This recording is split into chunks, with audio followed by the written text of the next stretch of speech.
Здравствуйте! Доброе утро! Добрый день! Добро пожаловать на урок русского языка! На уроке мы говорим по-русски, читаем по-русски и пишем по-русски.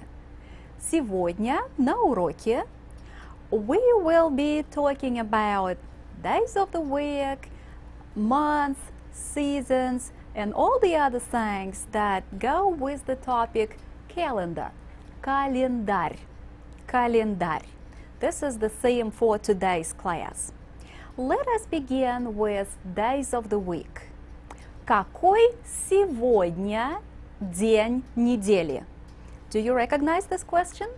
Какой сегодня день недели? What day of the week is today? Какой сегодня день недели? Понедельник, вторник, среда, четверг, пятница, суббота или воскресенье?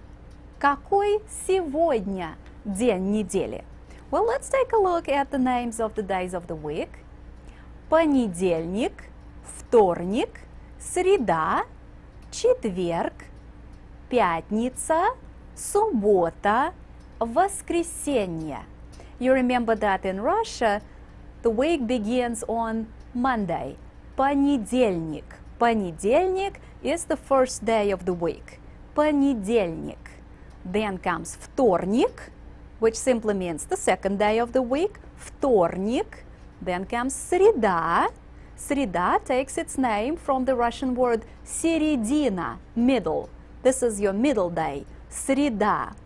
After среда comes четверг, which means the fourth day of the week. Then comes пятница, the fifth day. And then суббота и воскресенье. Понедельник, вторник, среда, четверг, пятница, суббота, воскресенье. Well, read the names of the days of the week in your classrooms and do this out loud, please.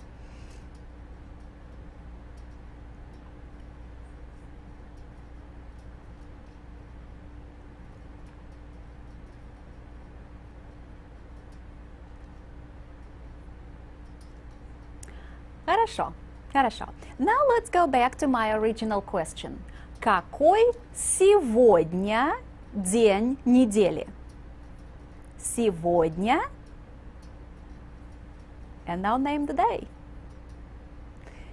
All that is expected of you here is a two-word answer. Start with сегодня and name the day of the week. So if it's Wednesday, you say сегодня среда. If it's Friday, you say сегодня пятница.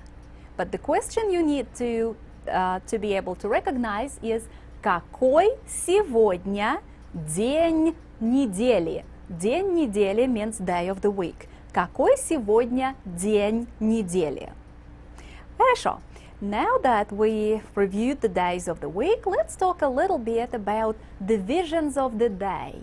What it is that we have within one day. Morning, afternoon, evening, night. Утро, день, вечер и ночь.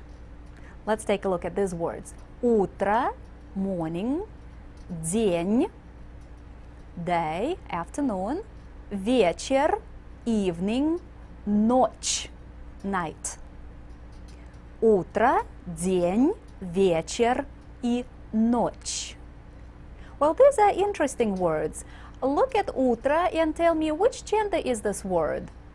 Neuter, right? It ends in «о». It's a neuter noun. Утро. День, masculine. Вечер, masculine. Ночь, ночь is feminine. Ночь is another feminine noun that ends in the soft sign. And it's the only new word for you. Ночь. Ночь. Night. And notice that Russian ночь sounds very close to English night. That reminds us that Russian and English are related to each other. Both of them are Indo-European languages.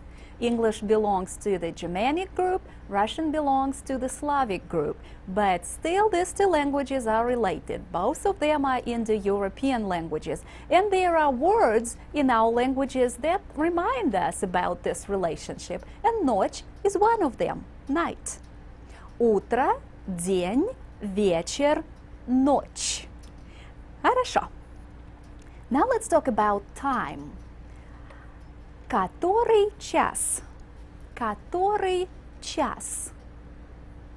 Сколько сейчас времени? Времени. So when you need to find out about время, you look at часы, часы, часы. You know that the word час means hour. The plural form means hours, and it also means a watch or a clock, a device that tells the hours. Итак, который сейчас час? When it's 1 o'clock, we say сейчас час. I'm glad that you remember that. Сейчас час. At 2 o'clock, we say сейчас 2 часа. 3 o'clock, сейчас 3 часа. 4 o'clock, 4 часа.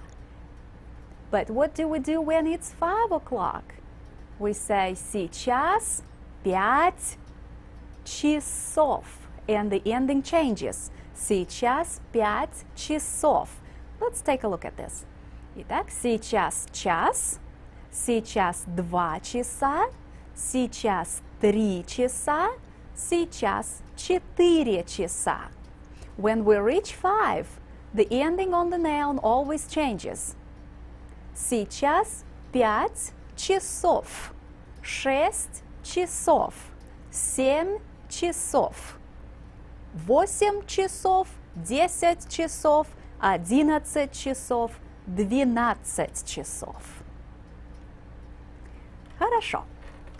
Давайте сделаем упражнение. Давайте сделаем упражнение. Давайте посмотрим на часы.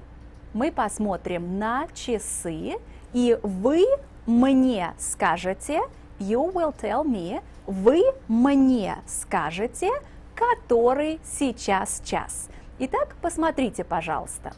Посмотрите, пожалуйста, на часы и скажите мне, который час?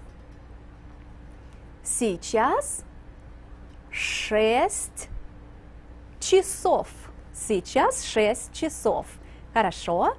А сейчас? Который сейчас час? Сейчас час.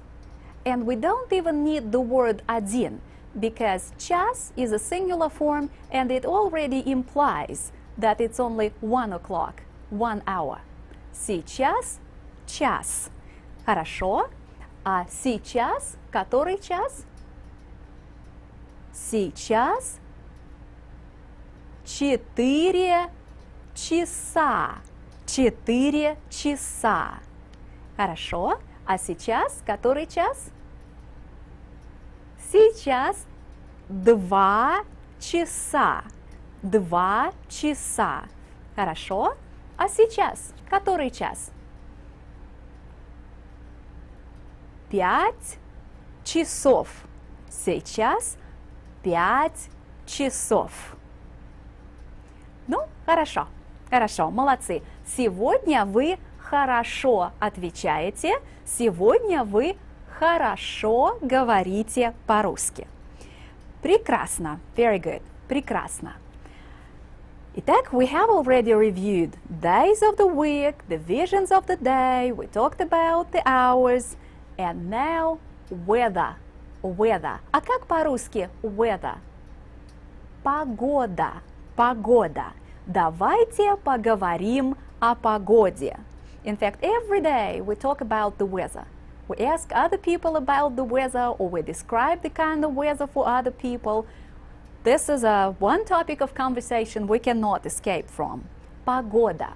Давайте поговорим о погоде. Какая сегодня погода? What's the weather like? Какая сегодня погода? And do you remember all the words that help us describe the weather? Let's look. Жарко, hot, холодно, cold, тепло, warm, облачно, cloudy. So let's say these words all together, everybody after me. Жарко, холодно, тепло, облачно. Ну, хорошо, хорошо. Итак, жарко, холодно, тепло, облачно. And everybody remembers which word means what, right? Жарко, hot. Холодно, cold. Облачно, cloudy. And тепло means warm and comfortable. Ну хорошо, these are our one-word weather descriptions, but we also learned a few other phrases. Let's look at them. Let's look at our two-word weather descriptions. Идет дождь, идет снег, светит солнце. Идет дождь, it is raining. Идет снег, it is snowing. And what does светит солнце mean? The sun is shining. And you remember that in идет дождь and идет снег we have the word идти, the verb идти, which is used figuratively here. The rain is going or the snow is going. This is what these two phrases literally mean. Идет дождь, идет снег. Светит солнце, the sun is shining. Солнце, sun. Хорошо. Итак, сейчас мы сделаем упражнение. Давайте сделаем упражнение. We will take a look at a few very short videos. I want you to watch them closely and tell me what kind of weather do they represent. Итак, вы готовы? Are you ready? Вы готовы? Давайте посмотрим маленький видеофильм. Пожалуйста.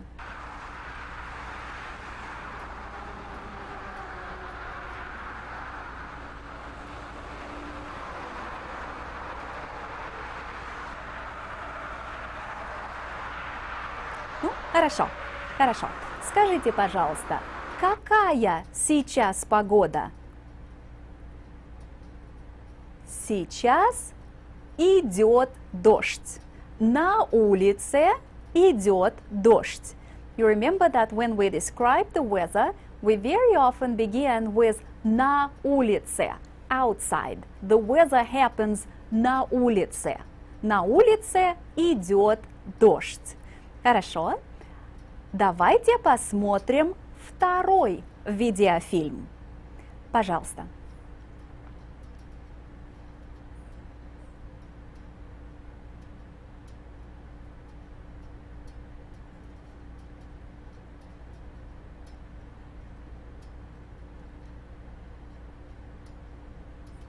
Ну, хорошо. Скажите, пожалуйста, какая сейчас погода? Сейчас светит солнце. На улице светит солнце. На улице хорошая погода. Тепло и светит солнце. Хорошо. Давайте посмотрим еще один маленький видеофильм. Пожалуйста.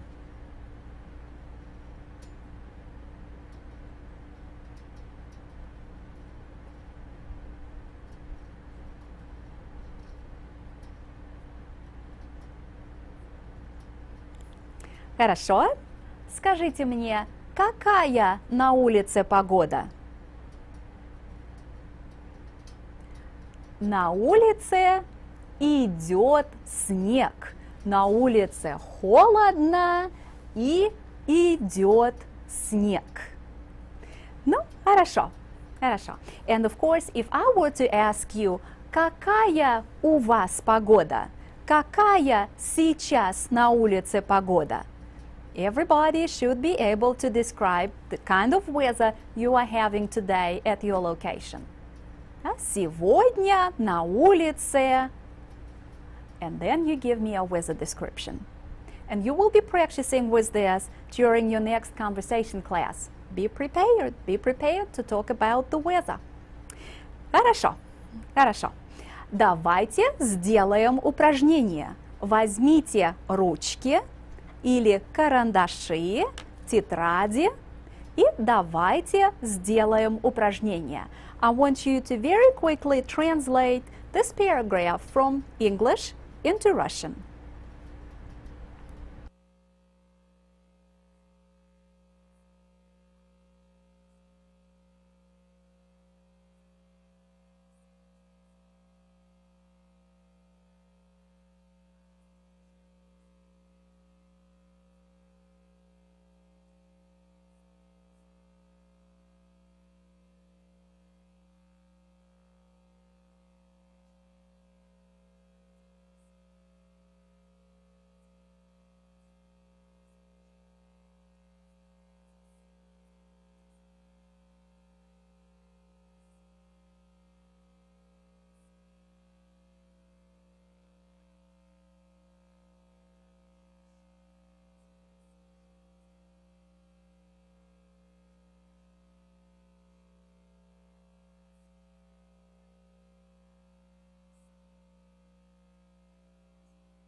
Ну, хорошо, хорошо.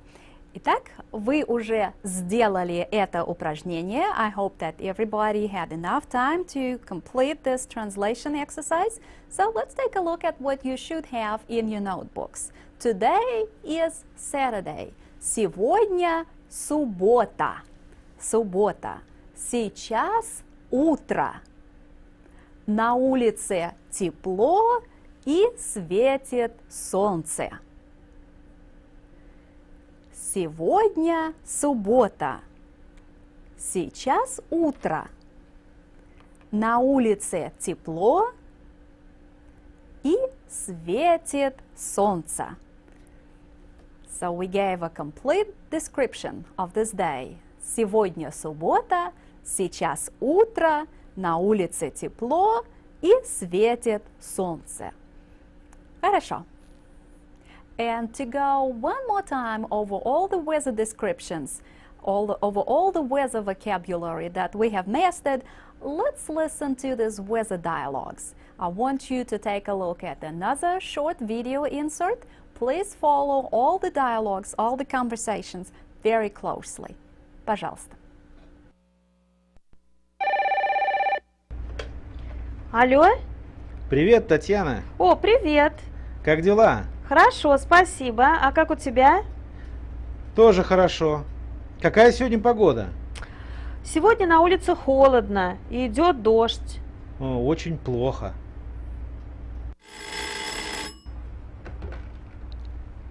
Алло, Володя, привет. Привет. Как дела? Хорошо, спасибо. Какая сегодня погода в Москве? У нас холодно, идет снег. А какая у вас погода в Техасе? О, у нас тепло и светит солнце. О, прекрасно. Хорошо. Да. Ну, хорошо, хорошо. Well, let's continue the calendar theme of today's lesson, and we'll talk a bit about seasons. So, what are the four seasons? Зима, весна, лето и осень. Let's look at these words. Зима, winter, весна, spring, лето, осень. Please read these words out loud in your classrooms. Зима, весна, лето и осень. Хорошо. Давайте посмотрим на картинки, и вы мне скажете, какое это время года.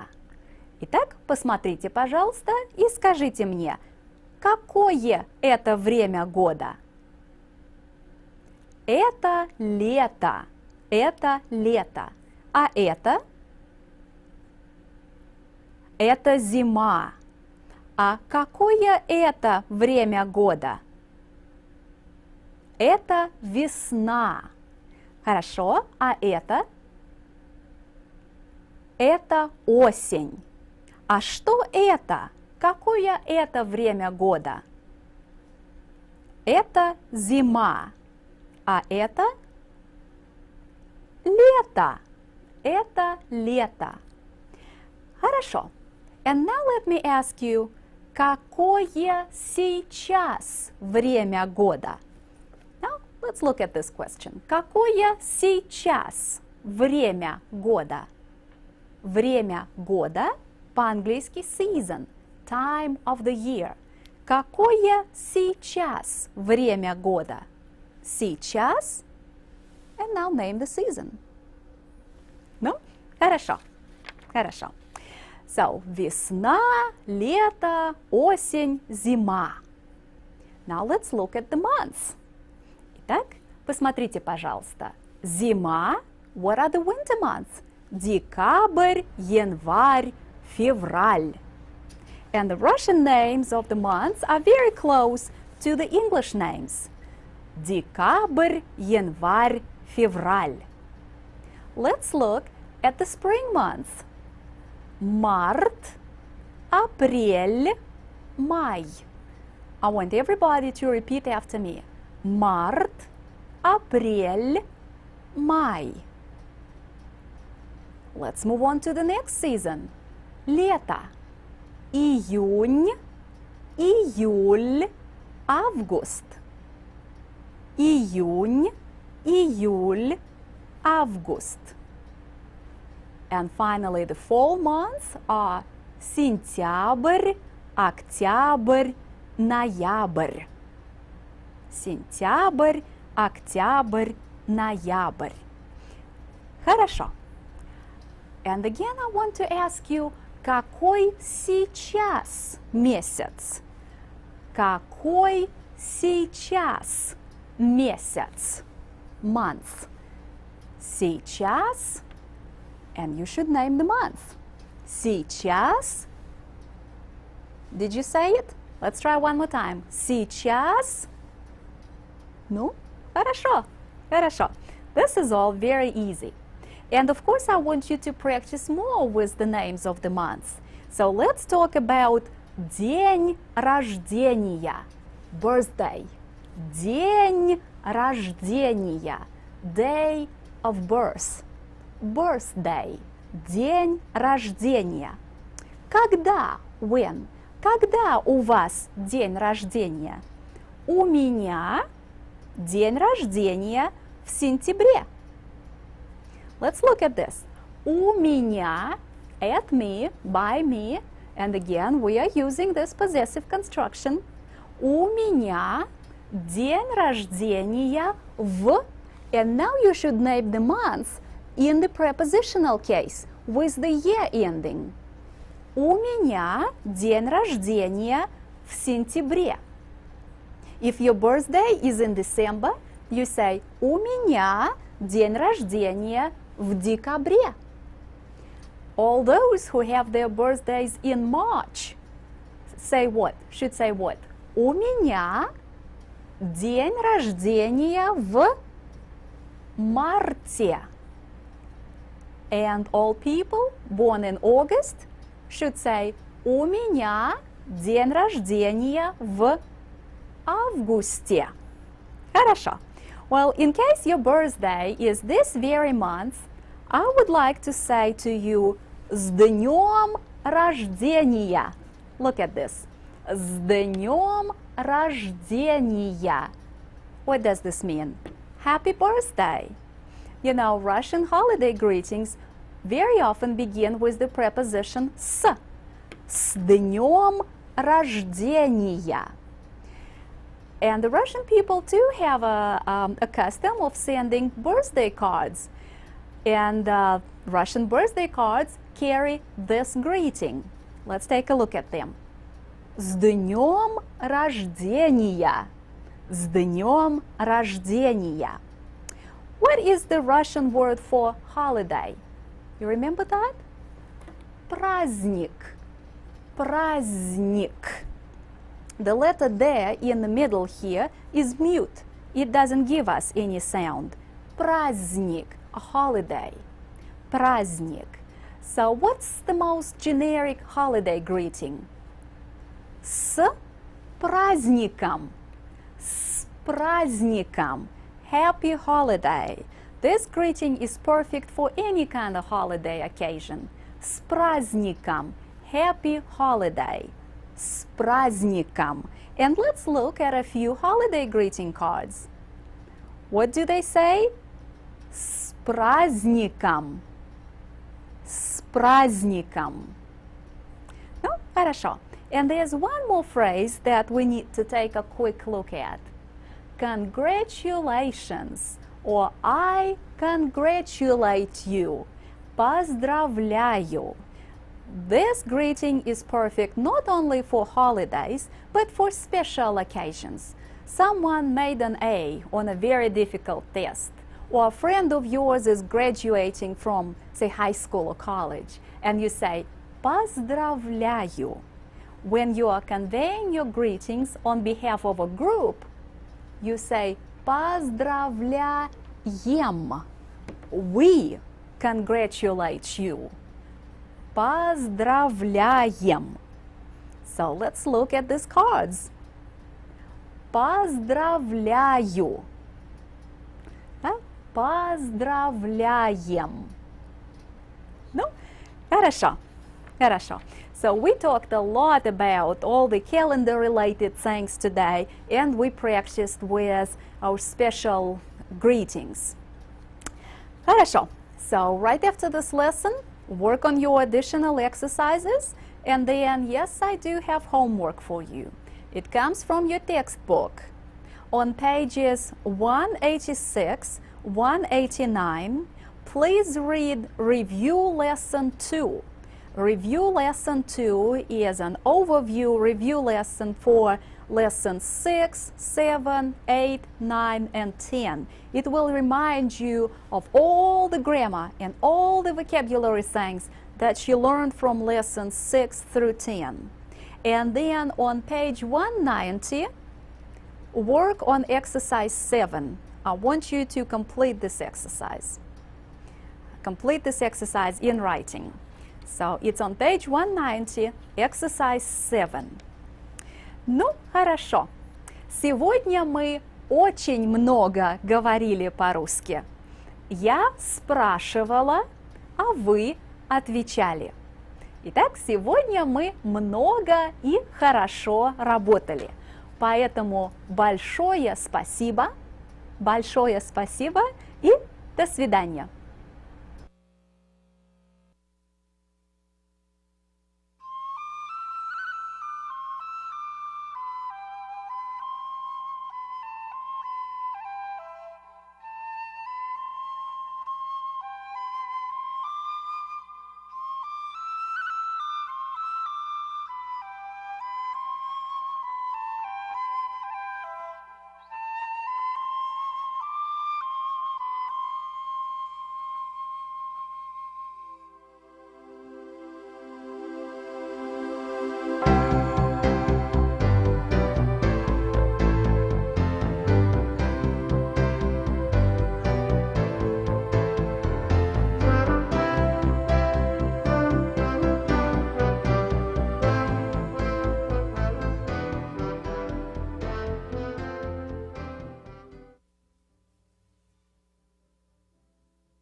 Hello and welcome to our Russian World Cultural video. Today we will explore the exciting world of Russian ballet. During our exciting time together, we will discover answers to many questions, such as what is ballet? Where did ballet come from?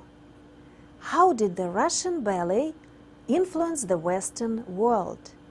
And what are some of the great Russian ballets? Let's begin our program with some examples of ballet.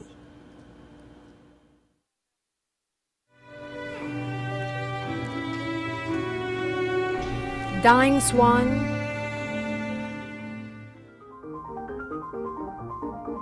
Chopiniana,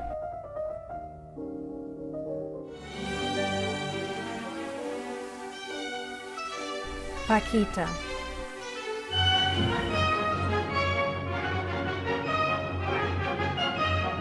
Swan Lake,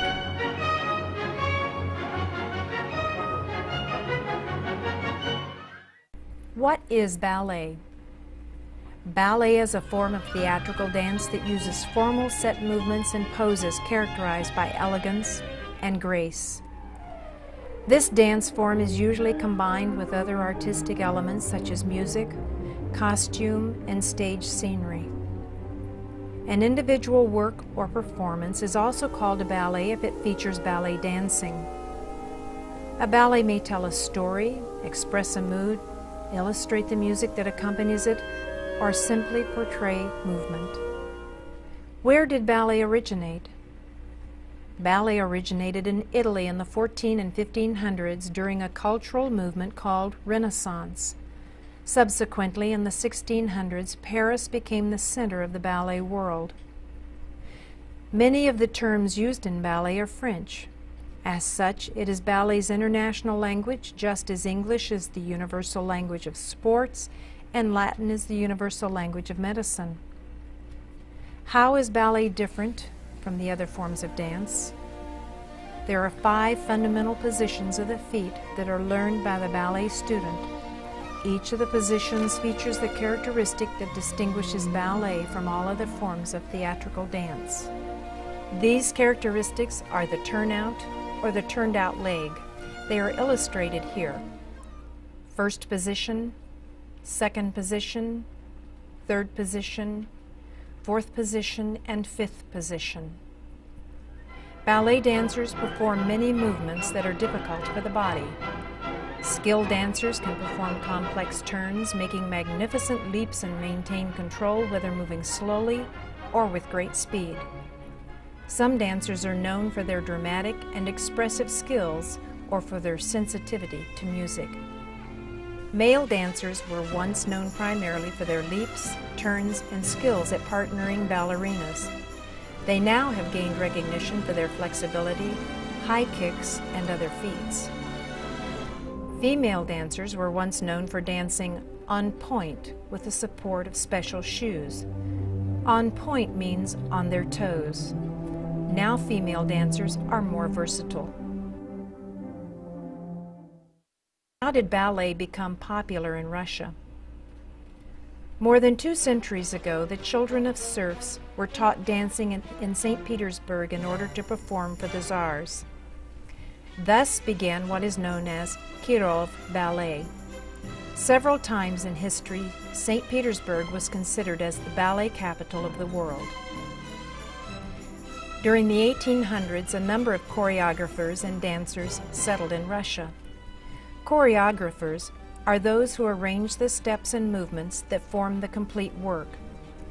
Perhaps the most important was the French choreographer Marius Petipa. He moved to Russia in 1847 and served as the ballet master for the Russian Imperial Ballet of St. Petersburg. Since the St. Petersburg Company produced some of the greatest dancers in ballet history, it is easy to see why many consider St. Petersburg the world center of ballet. Another great Russian troupe is the Bolshoi Ballet with its home in Moscow. The Bolshoi is famous all over the world for elaborate productions of the classics and children's ballets. Today we find that there are still other famous Russian ballet companies, such as the Boris Eifman from St. Petersburg. The Eifman Ballet, like the famous Bolshoi and Kirov ballets, has also had successful tours in the United States. What is one way that Russian ballet is different from ballet in the United States? In Russia, ballet was considered a very important profession. Consequently, the ballet schools were supported by the Tsars during the imperial era and later by the Soviet government during the Soviet era. Ballet required years of training, which began when the dancer was about 8 years old. Dancers were chosen for ballet schools through a selection process which required the promising dancer to exhibit great potential and skill. Schools were attached to ballet companies and financed by the state. This tradition is changing under today's new form of government emerging in Russia. The professional groups and performers now have to earn their own way, much like ballet dancers in the United States. In the United States, ballet dancers choose ballet as a profession and receive training from private and personal financing. The ballet schools are also privately owned. The livelihood of a ballet dancer or company depends strictly on the number of paying customers they can attract to their shows and/or funds raised. What makes the Russian ballet such a legend? The dancers. Both the St. Petersburg and Moscow companies produced some of the greatest dancers in ballet history. These Russian dancers had powerful personalities. They threw themselves onto the stage, ready to burn it up, and almost did. The stars were superb, never to be forgotten. Russian dancers are sentimental and emotional. They loved the sad compositions of Tchaikovsky and his fairy tale ballets such as Swan Lake and Sleeping Beauty because these works take them out of the real world into the world of romance. The best-known dancers include Anna Pavlova and Vaslav Nijinsky. Pavlova became famous for the graceful, poetic, spiritual quality of her dancing. Nijinsky elevated the status of male dancers and thrilled audiences with his spectacular leaps. So how did Ballets Russes influence the Western world? The major influence in the Western world was a large group of expatriate Russians who came under the generic heading Ballets Russes. The Ballets Russes never actually performed in Russia. However, the company brought a Russian spirit and artistry to dance that thrilled audiences across the world. Dyagilev, one of the world's greatest producers of ballet, established the Ballets Russes in 1909.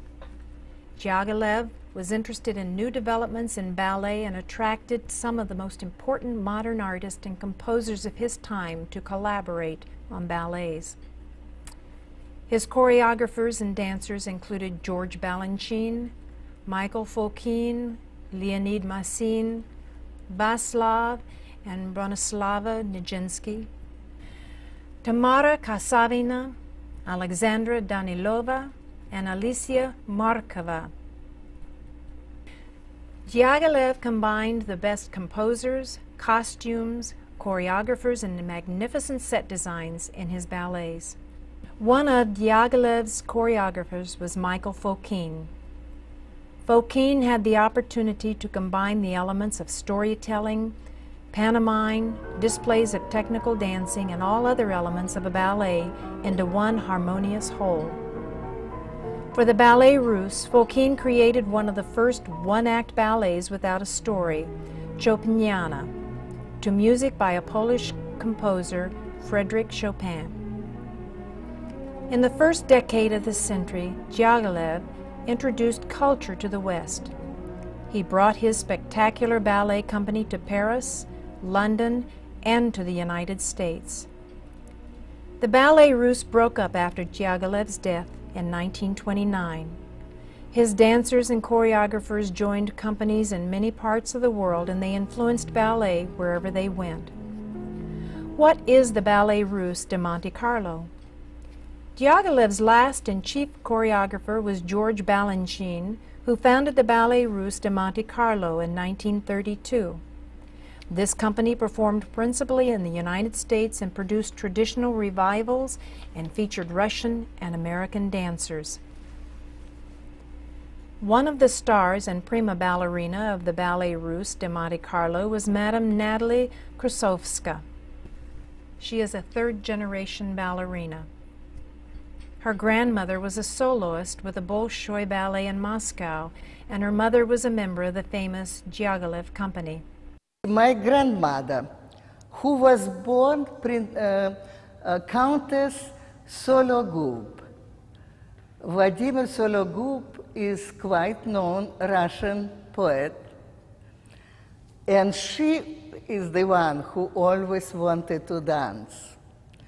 So then my mother, who finished Ekaterinivsky Institute, about 16-year-old, she started to dance with Novikov.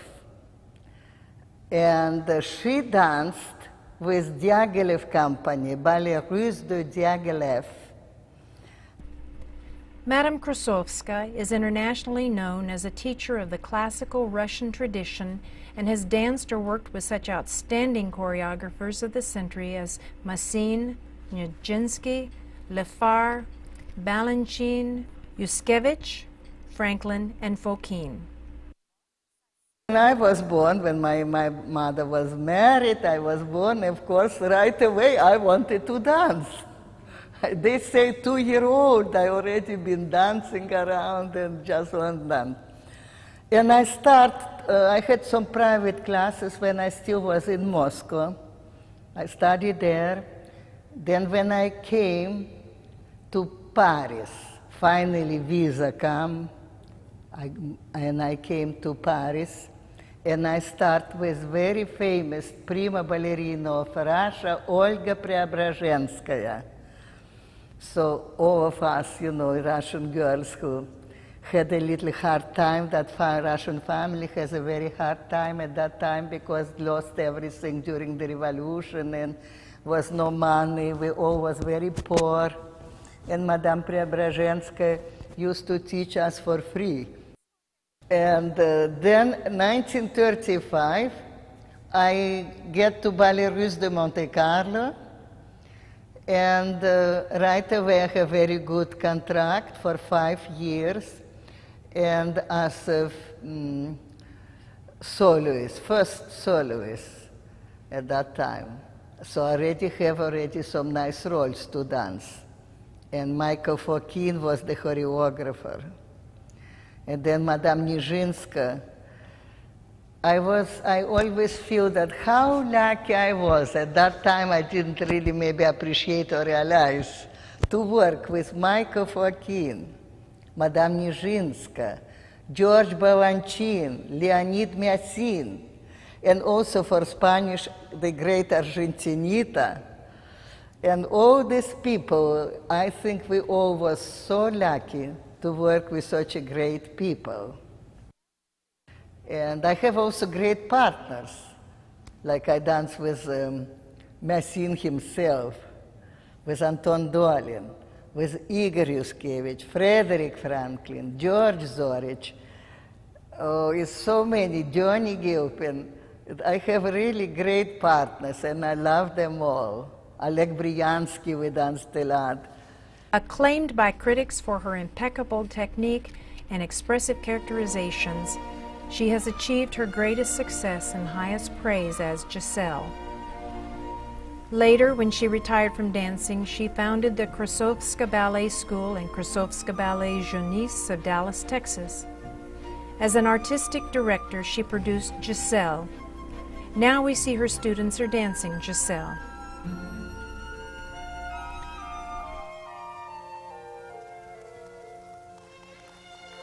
What are some of the great Russian ballets?